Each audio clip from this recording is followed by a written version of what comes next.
Hello, hello, hello. Is there anybody in there? Who's coming with me? Who's coming with me? Who wants some?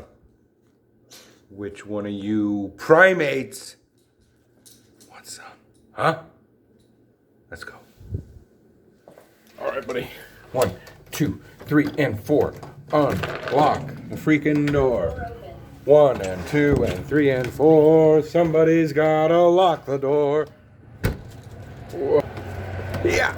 Ooh. Go. Let's go. Let's go. Let's go. That's a cool song too. What's that movie from?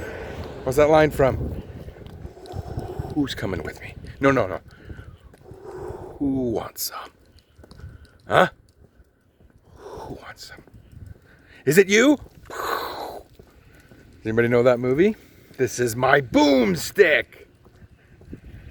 Oh, when I was a little kid, I loved that movie. Anyway, hey, how you doing? You love movies? You want to talk about movies?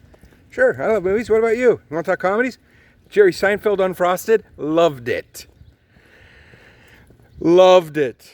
And like the woke left is attacking him so hard right now. Like I was watching the early system on Rotten Tomatoes, like all these bot and fake posts trying to destroy Jerry Seinfeld right now, whom I love because I'm a stand-up comedian, was a stand-up comedian, and still am. I stand up and I tell jokes all the time. But love Jerry Seinfeld very, very, very, very, very, very much. He's the king of all stand-up of all time. And it's clean and it's awesome. And you know what? He goes, yeah, the woke left destroyed comedy because you can't have political correctness in comedy. You can't. If you do, then it's like you're scared and you get shut down, okay? If you don't like the guy's comedy, then just don't watch it. But comedy's got to be free, man. Freedom of speech has got to be free. It's got to be. Comedians know that best. And let me tell you, man, Unfrosted was fantastic. It's a throwback. It's got a bunch of comics. It's got silliness. And it's not violent. And it's not like evil. It's just good comedy, man, about the Pop-Tart and breakfast cereal. Two of Jerry Seinfeld's favoriteest things. So give me a break. This world is stupid. We all know that. And when something great comes out, like Unfrosted, man, celebrate it. So I went on Rotten Tomatoes and I did an awesome review. Gave it 5 stars. Tried to get into the Rotten Tomatoes thing and like really try to jack it up. But you could see the algorithms just pushing it down. And then people coming on trying to pump it up. What a bunch of crap. It's funny and it was awesome. I don't even know what it's rated now, but when those systems post like bad ratings, it's usually because it's a good movie. Things are upside down in the bizarro world, man. Isn't it? It's hard. See, what's better to talk about than the Rapture? Because why? Because you're an escape artist, you don't want to go fight and change things and make things better? Hey, do you want to fight these people? The rules for you fighting them are different than the rules for them fighting you. The rules for them is they can burn your frickin' house down. They could go jump in your house, live in it, and call you the victim. The rules are not fair. The game is stacked. So do I want to fight them and try to make things better? Yeah, in my community, what I do, what I'm encircled around, yeah, I do. But for the great grand scheme of things, we already know that the Lord is going to pull the restrainer off and then the evil is going to get their way. That's how God usually judges things. You want it so bad. Here, have it. And it destroys you. That's how most of the time. And you know what? Sometimes even God-loving discipline. He disciplines those he loves. So we can go through that too. But when it comes to the big, like aliens showing up, mark of the beast. Like, when it comes to massive, this way, let's go this way. The sun is this way, Toby, this way. Massive destruction, meteorites hitting the earth. All that stuff happens after the church is gone in Revelation chapter 4.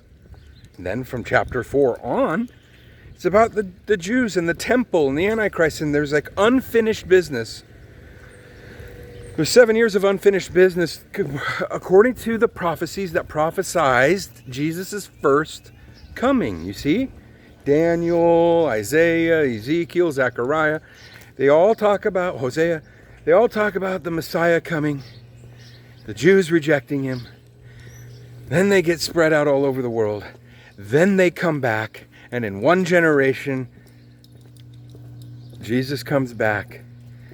And the last hour, the last set of prophecies all take place in that final generation. We are here. This is us. There's no doubt about it. If you have doubts about that, let's see. If you're a Christian, even if you don't quite understand pre-trib, post-trib, mid-trib, rapture, prophecy, the book of Revelations, Daniel, Isaiah, if you're one of those Christians, listen, I didn't know any of that for till about 2015 when I decided to really learn for myself. I was like, nah, before that I was like, nah, let's leave it alone. I'm just trying to be like a born-again Christian. I was just trying to, and I just partied a little bit too much into the world, school, playing tennis. I don't know. I understand what it's like to live life, be with Jesus, and have these things not affect you. But now there's no excuse now. Post 2020, you don't got an excuse. You saw the entire world walk, step together, and shut down, and we saw all the faces of the evil reptilian hybrid humans and everyone who's stealing and trying to control power over this world. There's no excuse. We see them and we see their agenda. We know what the World Economic Forum and the globalists want to do. We see it. The 10 kings want to rise, and this world will be cut up into 10 regions. But you don't see that until after Revelation 4, man. So I just don't, man, while we're still here, while the church, even if the church sucks, even if you suck, I suck. You know, we make mistakes and we just suck. Even then, the Holy Spirit lives inside of you. And you shine a light in the darkness. Even when you don't, like you're acting horribly. If you are a born-again Christian, God is the workman. He's the clay potter maker. Huh? He is. How cool is that? I remember being in a job that I hated, but it was like my first real professional job as a tech support guy. And oh man, it was just controversy all the time. Managers, supervisors, directors, just... And, you know, there was a lot of people there that were, you know, it was in Austin, Texas, so there was a lot of liberal folks, a lot of, like, I'll just leave it at that. And they did not like me. And I remember my dad telling me, just outlast them. Play the slow game. Just outlast them. And that's what I did. I just said, yeah. And guess what? Each one of those managers ended up either leaving or getting canned. And I outlasted them. First time in my life I worked a job for like 3-4 years. That's cool. But then I remember one time I was really sad about it and I was praying about it. And that's when I felt the Lord tell me, like, dude, you're a burning candle in here. You don't even have to use your mouth. You can stop arguing with these people. You can even stop talking to them. If you go there, the light's burning and they'll see it, and it can cause demons to go nuts, evil to go crazy, and maybe one sparkling eye who's ready to be born again. So just your presence, the Holy Spirit's presence in you, not you. I mean, we can only go so far.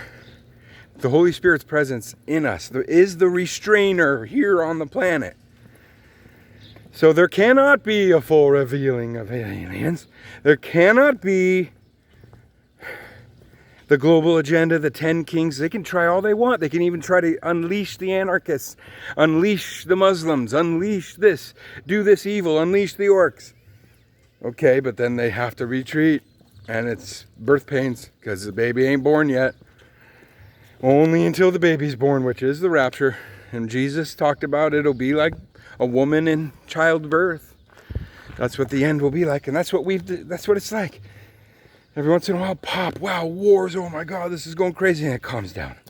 Oh, pop, wow, massive earthquakes over here, and then it calms down. Oh, boom, terrorist attack, and then it calms down. Political things calms down. Birth pains, birth pains, birth pains. The evilers, the evilors cannot fully take over as long as the Holy Spirit is here. So screw them. Ha, laughing at you, dummy. Yeah, it sucks. I don't want children to be taught the evil things they're doing. That's why I moved to Texas. You want to be honest about it?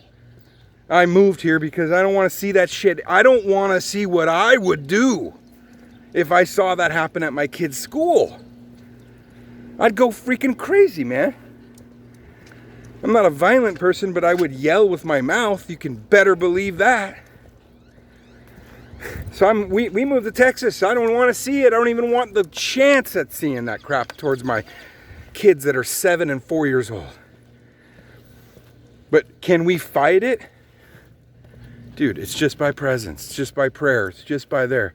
And I'm sorry, man. Yeah, I left the state of Washington for a lot of reasons. Couldn't buy it. You know, it's too expensive. It's insane, the prices out there. It's like they think they're San Francisco or something. But Texas here, it's like I know for a fact at least the school system and the neighborhood is going to be okay. That's the best I could do.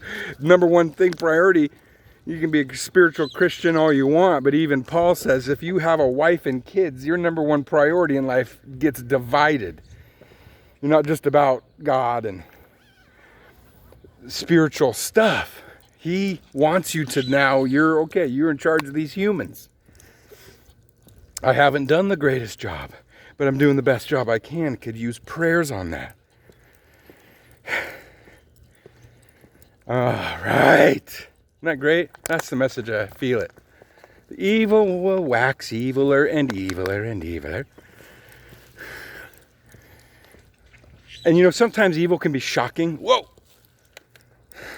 But then if you stand your ground, they have to move. You have the authority.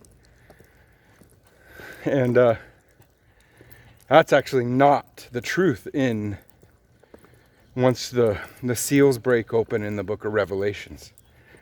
For a short period of time, the evil one will have a full authority. You don't want to be here for that. So for now, heck,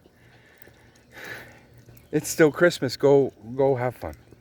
Go do something great and tell people about Jesus wherever you go. And if you're not good at speaking it, shine the light through your eyes and a big smile. God bless you.